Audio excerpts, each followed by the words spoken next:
எடப்பாடி பழனிசாமி பாஜகவின் கட்டுப்பாட்டில் இருப்பதாக அதிமுக ஒருங்கிணைப்பு குழு நிர்வாகி புகழேந்தி தெரிவித்துள்ளார்.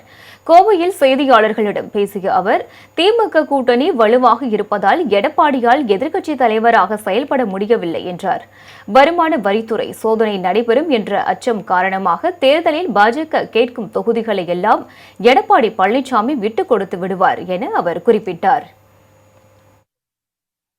எடப்பாடி பழனிசாமி ஓபனா டிக்ளேர் பண்ணி மெர்ஜர் ஆயிட்டார்.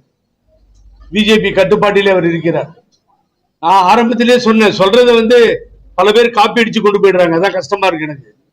75 சீட்டை கேட்டிருக்காங்க பிஜேபி, ஒரு சீட்டு கூட குறைஞ்சி வரமாட்டாங்கன்றது நான் முன்னாடியே சொன்னேன்.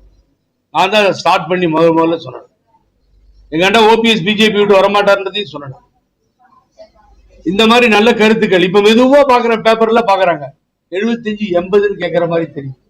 அன்னைக்கு பூரா 23 போச்சு. அதெல்லாம் நடக்காது.